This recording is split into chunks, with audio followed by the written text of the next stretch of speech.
Salut tout le monde, bienvenue pour une nouvelle histoire. Une histoire de notre actualité. C'est cette bombe qui a été lâchée en plein dans le milieu des influenceurs, ce reportage de complément d'enquête. Et ça a créé un vrai séisme, en espérant que ça va changer beaucoup de choses, mais en tout cas, ça a été vraiment un choc. Et il était temps de dévoiler toutes ces vérités au grand public, ces vérités méconnues. Aujourd'hui, dans cette vidéo, je vais faire une critique de ce reportage. Je vais vous dire ce que je pense de ce milieu des influenceurs qui m'insupportent aussi, je vais en parler, donc je vais être très critique contre eux, mais aussi contre nous-mêmes, parce que si on en arrive là avec de telles dérives, c'est parce que nous sommes dans une société superficielle et matérialiste. Et nous le sommes nous-mêmes un petit peu. Chacun à différents degrés. Donc eux, ça reste bien sûr le summum du superficiel, du matérialisme, etc. Mais nous aussi, nous le sommes un petit peu tous et toutes. Donc j'ai envie de faire une analyse aujourd'hui honnête avec vous par rapport à tout ça, toutes les dérives qui peuvent exister, les dangers pour la jeunesse qui prennent ces gens pour modèles, avec la chirurgie esthétique, le fait de tendre de plus en plus vers des corps parfaits, la tentation sexuelle qui se développe de plus en plus, euh, tout ce qui est lié à l'argent et à la morale. Il n'y a plus de morale maintenant. On se dit, pour de l'argent, je suis prêt à tout. Voilà. Et c'est ce qu'on voit dans ce milieu. C'est un petit peu un parallèle avec notre société. Il y a plein de gens aussi qui sont concernés par ça. Et je vais vous proposer un débat à la fin de cette vidéo à ce sujet. Vous allez comprendre. C'est pas que sur Instagram. C'est pratique. Sur YouTube aussi, il y a plein de placements de produits. Et moi, ça me pose problème. Voilà. Le fait de recevoir quelque chose d'une marque, on te dit, on va te payer, mais tu as un contrat et tu vas devoir dire ceci et cela. Ça me pose beaucoup de problèmes. En fait, c'est comme devenir l'esclave des marques. Vous voyez? C'est comme la monétisation sur les vidéos. Vous le savez, moi, je monétise pas mes vidéos parce que je trouve que c'est pareil. C'est devenir un esclave de ces marques. Et je suis pas d'accord avec ça. Je vais vous expliquer mes propos en fin de vidéo, donc restez jusqu'au bout. En tout cas, comme d'habitude, n'hésitez pas à laisser un like, ça aide grandement en espérant que ces propos seront entendus par plus de gens. Il faut dénoncer vraiment ces choses-là et il faut que ça remonte. Donc j'espère qu'il y aura d'autres personnes qui vont s'exprimer aussi à ce sujet. À un moment, il a été question dans le reportage du permis de conduire. Et ça m'a fait rire parce que vous le savez, il y a quelques jours, je vous ai proposé des stories à ce sujet. Je vous ai raconté comment j'ai galéré pour obtenir le permis après 60 heures de conduite, l'examen qui a été très compliqué, etc. Et là, dans le reportage, j'apprends que des gens ont acheté leur permis sur Instagram, de faux permis bien sûr, à des influenceurs. C'est n'importe quoi, mais c'est de l'inconscience pure ce que font ces gens, parce qu'en public, ils vont faire des choses illégales et ils s'en rendent même pas compte, quoi. C'est ultra grave, hein. Je vais même pas, j'ai même pas fait la recherche, hein, ce que ça équivaut en termes d'amende et de peine de prison, mais je pense que ça doit être quelque chose tout de même. Donc, c'est dire l'inconscience de ces gens et à quel point il y a une dérive autour de ce milieu, ça va n'importe où. Donc il était temps vraiment de s'y attarder parce que c'est comme si c'était une zone de non-droit sur Internet. On peut faire tout et ce qu'on veut, voilà. Et personne va nous dire quoi que ce soit. Et ça, c'est pas normal. Alors, je vous l'ai dit, c'est un milieu superficiel qui m'insupporte, tout ce qui est lié à la télé-réalité, à ces réseaux qui vont être basés sur le physique, sur le superficiel, le fait de vendre un mode de vie qui n'existe pas en fait, qui est complètement faux, voilà.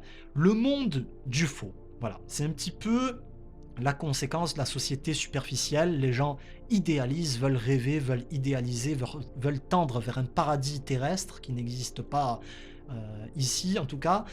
Et c'est là où on se perd. Beaucoup de gens se perdent à suivre ces gens-là, à croire que c'est quelque chose de normal, c'est la norme d'avoir de grosses voitures, de grosses maisons, des corps refaits et j'en passe. Le reportage à ce sujet, il est très instructif parce qu'il va aborder plein de points. Ça dure 1 heure, mais en 1 heure, ils abordent tellement de choses, c'est impressionnant. Ça, bravo, c'est un vrai point fort, c'est bien construit dans l'enchaînement des sujets, mais ça reste trop court. Voilà, c'est beaucoup trop court, j'aurais aimé que ça dure 2 heures, il y avait tellement de choses à dire, tellement de gens à dénoncer, il y en a, je vous le dis, ils ont eu des sueurs froides. Dès qu'ils ont vu ce reportage, ils se sont posé la question, est-ce que je vais apparaître dedans ou pas? Et ils ont échappé de peu à y passer, hein, mais ils méritaient d'avoir leur place. En tout cas, le problème avec ces journalistes qui ont fait ce reportage, c'est qu'ils ont foncé une porte donnant vers un milieu scandaleux. Et le problème, c'est ils se sont arrêtés à l'entrée, voilà, à la porte, et ils ne sont pas rentrés à l'intérieur pour nous présenter ça encore plus largement. C'est un petit peu dommage. 1 heure, c'est très court, ça passe très vite. On apprend pas mal de choses, mais il y a d'autres choses qui auraient mérité d'être traitées, parce que il dessine un tableau très sombre de ce milieu, mais il est encore plus pourri que ça. Vous le savez, hein, cette fameuse histoire de prostitution à Dubaï avec ses ex-participantes de télé-réalité. Voilà, je vais pas vous faire, je vais pas vous raconter les détails assez crado de tout ça, mais cette histoire, elle m'a même pas étonné, vous voyez. Elle m'a même pas étonné parce que ces personnes, ces jeunes femmes, elles ont tellement peu de morale que ça m'étonne même pas qu'elles en arrivent là. Voilà. Vous savez, pour moi, le fait de vendre son image, son honneur même, le fait de vendre son image, son honneur et d'être prêt à tout, c'est un petit peu déjà tendre vers cette direction-là, vous voyez. C'est un petit peu vendre ce qu'on est aux autres. Et du coup, c'est pour ça que ça m'étonne même pas. En tout cas, c'est le premier point avec ce reportage. Je trouve ça dommage. J'ai été un petit peu déçu à ce sujet. Il y avait plein d'autres choses à dire. Au début, d'ailleurs, il y a un truc assez dangereux.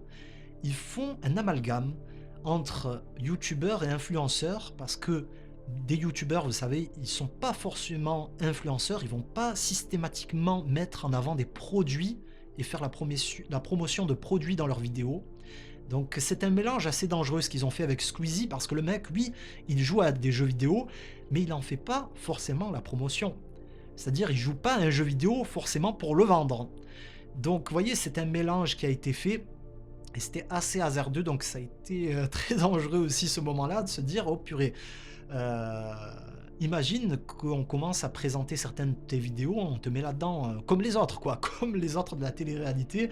En tout cas, c'est un reportage qui a le mérite de développer une variété de situations, comme je vous l'ai dit, avec un esprit très critique. Alors ça, on peut pas leur enlever, ils ont été très, très, très critiques avec plein de punchlines. On peut avoir du mal à les compter tellement il y en a. À la fin, cette confrontation entre le journaliste et Berda, c'était complètement épique, hein. La phrase de la tendinite du bras, je pense qu'elle va rester un long moment. Et on le voit même dans son approche, il était là pour descendre de l'influenceur, quoi. Il avait l'écrou. Et c'était intéressant d'illustrer ce reportage avec 2 têtes d'affiche, notamment Berda, avec le reportage qui a eu lieu récemment, enfin le reportage, le scandale qui a eu lieu récemment avec Booba, etc. Donc le fait de voir comment fonctionnent ces sociétés qui entretiennent des influenceurs et organisent les partenariats. On a pu voir aussi le mode de vie d'une influenceuse avec Mila dans son quotidien.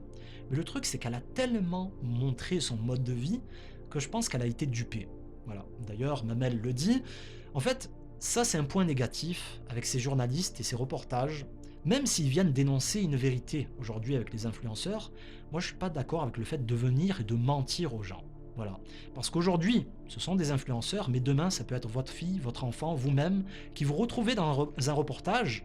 On vous dit, ah, il va s'agir de ceci, de tel sujet, et vous vous retrouvez dans un reportage scandaleux, on va mettre vos propos, on va les couper, on va les mettre hors de leur contexte, et j'en passe. C'est très courant, ce genre de pratique, et je cautionne pas ça du tout. Voilà, le fait d'arriver, de dire aux gens, on fait ceci, on adoucit, on arrondit les angles, etc. Un beau sujet tout sympa, etc. Et en fait, c'est un sujet bien pourri qui va te mettre dans le mal. Donc voilà. Là, il s'agit d'influenceurs. Certains méritent de se retrouver là-dedans. Mais cette pratique-là, je pense que là, à un moment aussi, il faut dire à ces journalistes, vous n'avez pas la carte blanche pour faire tout et n'importe quoi. Certes, il y a un travail d'investigation, mais on se doit d'avoir une certaine éthique. Alors, on apprend pas mal de choses, on voit notamment l'envers du décor avec la galaxie, je trouvais ça assez drôle, des influenceurs, avec Hanouna, Arthur et j'en passe, on voit comment fonctionne ce milieu. Et en fait, il y a plein de chaînes qui n'auraient pas osé aborder ce sujet, parce qu'il y a conflit d'intérêts. Vous voyez, certaines chaînes se disent, certains médias se disent d'information, mais en fait, information, tant qu'il n'y a pas conflit, tant que ça nous arrange. Dès qu'il y a conflit d'intérêts, ben là, on se tait, on la ferme. Donc c'est ce qu'on a pu voir avec Touche pas à mon poste, le lendemain, qui est venu parler de tout ça, de ce reportage. Et ils sont plus concentrés sur Arthur que sur Hanouna, qui est lui-même concerné un petit peu. Donc ils ont abordé un petit peu le sujet, mais ils ont un petit peu caché la problématique en parlant d'Arthur. Ah, vous avez vu, son shampoing, il détruit les cheveux, etc., vendu par sa société, j'en passe. Voilà, c'est un petit peu de l'hypocrisie. Dès qu'il y a conflit d'intérêts, vous voyez que ça change beaucoup de choses. En tout cas, les médias un petit peu indépendants comme ça, qui vont avoir du courage pour aborder des sujets, quitte parfois à perdre leur place, ben, ils sont pas nombreux, vous voyez. Pour dire vraiment des vérités comme ça, regardez jusqu'à quand il a fallu attendre pour avoir un reportage sur ce sujet, c'est dire qu'il y a beaucoup de gens qui soutiennent ces pratiques. Alors, très positif, ça je suis très content, ils ont parlé des arnaques à la chirurgie esthétique. Souvenez-vous, je vous en avais parlé dans cette vidéo, tentation sexuelle et complexe physique, ça s'affichera en haut, là, ici, je sais pas, ici ou là, ça apparaîtra en haut. Je vous ai parlé de ce sujet, hein, ces jeunes qui en arrivent à faire de la chirurgie parce qu'ils sont complexés, toute cette tentation du coup qui se développe dans la société, la tentation sexuelle autour du corps parfait. Ben voilà, c'est un petit peu abordé dans ce reportage avec ces jeunes qui en viennent à faire de la chirurgie. Et rendez-vous compte, 82 injections, il a été question de ça à un moment avec Luna Sky. C'est complètement fou d'en arriver là. Ils ont oublié certaines choses parce qu'ils auraient pu parler des propos de Maeva sur la labioplastie. Ça aussi, hein, ça avait vraiment la place dans ce reportage. Mais vous voyez, il y a plus grave encore que le dropshipping, le fait de se faire arnaquer avec des produits bidons, etc. Il y a des gens qui se font arnaquer avec leur santé, hein, qui perdent leur santé. Il y a même des personnes qui meurent avec ça. Vous voyez, derrière chaque opération, il y a des risques. Et c'est ce qu'on ne dit pas assez à ces jeunes qui sont de plus en plus à se faire opérer, à se faire refaire le visage, la poitrine, les fesses, et j'en passe, ça en devient même grotesque. Il y a des risques derrière tout ça. Et je pense qu'il y a un travail d'éducation à faire, dès le plus jeune âge, pour dire que tout ça c'est du faux. Et c'est pas la norme. Vous voyez, c'est dit mot pour mot dans le reportage, et ça j'étais content de cette phrase, de dire ben voilà, le standard de beauté c'est Kardashian. Voilà, c'est un petit peu une idée qui réside dans la tête de pas mal de gens, et ça a beaucoup de dégâts. Mais non, il faut dire que non, c'est pas ça le standard de beauté. Au contraire, ça c'est une minorité, c'est complètement faux, c'est complètement biaisé. Il faut insister là-dessus. Et je pense qu'il va falloir un long, long travail de prévention là-dessus lors des prochaines années. En tout cas, comme dans la société, c'est un milieu sans limite, fait d'excès.